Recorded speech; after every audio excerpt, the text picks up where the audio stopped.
Party করছি happy new ইয়ারের।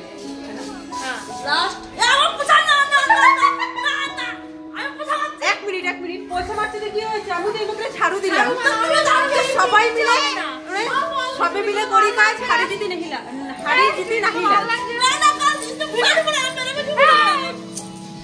তুমি ধরো, আমি পয়সা লাগাচ্ছি।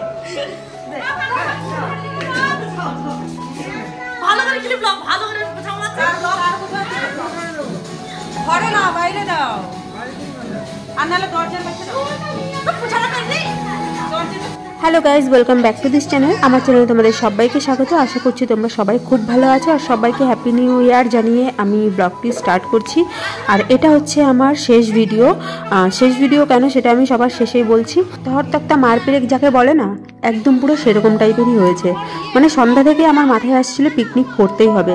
সবাইকে ফোন করে এত পরিমাণে জ্বালিয়ে খেয়েছি আমি, সবাই পিকনিক করার জন্য রাজি হয়ে গেছে। আর ওদিকে আমরা তো তোড়জোড় করছিলাম মানে পিকনিক করার জন্য। আর এখানে আমার মেয়ে রেগেছিল, যাই হোক ওর সঙ্গে একটুখানি হাসি মজা করে আমি চলে গেলাম বাইরে। আর বাইরে এখনো কিছু রেডি করা হয়নি, সবে সামনে ঘরে দাদার থেকে বক্সটা নেওয়া হয়েছে, বক্সটা এখানে লাগানো হয়েছে। আর কড়াইটাও সামনে ঘরের, মানে আমাদের কারোর কাছে বলতে গেলে সেরকম কিছুই নেই। আর আমি গেছিলাম ডিউটিতে, সারাদিন ডিউটি করে আমি আমার বাড়িতে আসতে 7:30 মতো বেজে গেছিলো। আর এখানে আমি এখন বানাচ্ছি চিকেন পকোড়া আর হচ্ছে কফি। আর আজকে মেইন কোর্সে হচ্ছে মাটন বিরিয়ানি।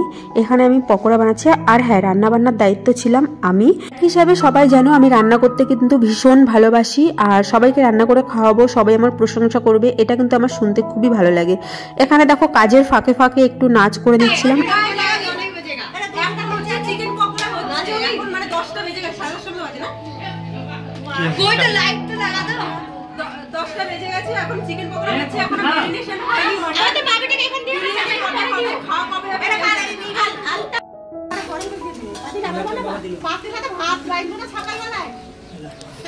ওরা সবাই মস্তি করে খাচ্ছে আর আমি এখানে বানিয়ে খেটে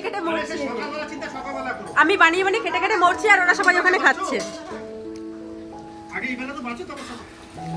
চিকেন পকোড়া। আহা, আর হচ্ছে কফি। এই যে কফি। এটা আমার শেষ ভিডিও বলার কারণ কি জানো তো? আজকে হচ্ছে 2024 সালের লাস্ট দিন, মানে 2024 সাল বিদায় নিচ্ছে আর 2025 কালকে থেকে শুরু। এদিকে আমি একা রান্না করছি আর আমার সামনে দাঁড়িয়ে সবাই নাচ গানা করছে, যেটা আমি একদমই মেনে নিতে পারছি না। बिना गाने का ही नाचा आ रहा है, मुझे आ रहा है तो मैं क्या करूं? अपना गाना लगाया है, मुझे नाच रहा है, मुझे आ रहा है तो मैं क्या करूं? थोड़ा अच्छा गाना लगाओ, मैं अपने फोन में लगा। তো যাই হোক, কাজের ফাঁকে ফাঁকে এরকম তো ডান্স চলতেই থাকবে, তার মাঝে কাজটাও করতে হবে। আর যেহেতু রাত অনেকটা হয়ে গেছিল, মানে সবার খিদে পেয়ে গেছিলো, তাই জন্যই কিন্তু চিকেন পকোড়া আর কফির আয়োজনটা হয়েছিল। আর এখানে আমি বিরিয়ানিতে দেওয়ার জন্য আলুটাকে ভেজে নিচ্ছি, কেন কি বাঙালির হচ্ছে বিরিয়ানিতে আলু না হলে একদমই হয় না। আর মাটনের পিসগুলো দেখাচ্ছি, একদম জাস্ট অসাধারণ পিসগুলো ছিল, বড় মানে মাটনের পিসগুলো ছিল। এখানে কিন্তু অনেকটাই মাটন ছিল। আর আমরা 19 জনের পিকনিক আমাদের আজকে হয়েছে। আর এই পিকনিকটা করতে আমাদের 2 দিন লেগে গেছে, মানে এই এক রান্নাতে আমাদের 2 দিনের পিকনিক হয়ে গেছে। কেন বলছি, আমরা রাত 9টা থেকে পিকনিক স্টার্ট করেছি আর ভোর 3টে অবধি আমরা পিকনিক করেছি, মানে সবাই মিলে। কেন কি ঠান্ডা প্রচণ্ড পরিমাণে ছিল আর রান্নাও তাড়াতাড়ি করে হচ্ছিল না। সবাই মিলে মজা করতে জাস্ট মানে কখন যে সময়টা কেটে গেছে মানে ভাবা নেই। আর আমাদের কিন্তু খাওয়া দাওয়া করতে প্রায় 2:30 বেজে গেছিলো।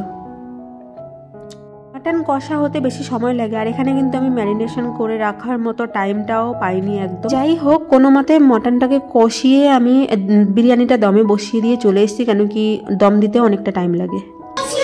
সব বাসন ওরা মেজেছে, লাস্টে আমি একটা ধরে ভিডিও করে সবাইকে দেখাচ্ছি। সব বাসন আমি মেজেছি, আমি সব বাসন আমি মেজেছি।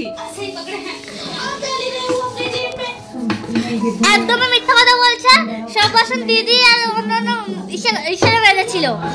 একদম মিথ্যুক। এখন শুধু কয়েকটা হাফ মেজেছিল একটা দিদি, তারপরে আরো হাফ মারছে।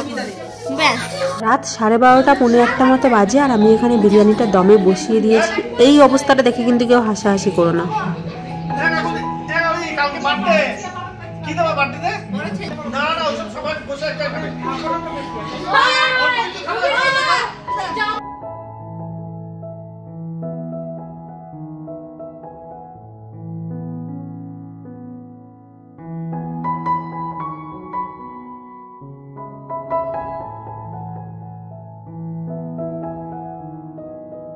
দেখো এটা হচ্ছে রাত 2টোর ভিডিও, মানে আমি তখন বিরিয়ানিটা কাটছি, আর আমি কিন্তু বিরিয়ানি কাটতে খুব ভালোবাসি।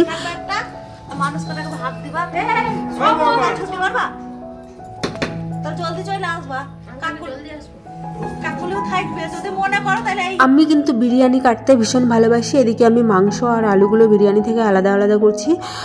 আর আমাদের কিন্তু খাওয়া দাওয়ার পরেও অনেকক্ষণ মজা চলেছে, মানে খাওয়া দাওয়া হয়ে গেছে, পিকনিক শেষ হয়ে গেছে, কিন্তু সবার ডান্স শেষ হচ্ছে না। মানে মজা করাটা আমরা এত পরিমাণে এনজয় করেছি, সত্যি কথা বলতে সবাই মিলে এত এনজয় করেছে, আমার এটা খুব ভালো লেগেছে। যাই হোক, আজকের ভিডিওটা এখানে এন্ড করছি, দেখা হচ্ছে নেক্সট ভিডিওতে, ততক্ষণের জন্য টাটা।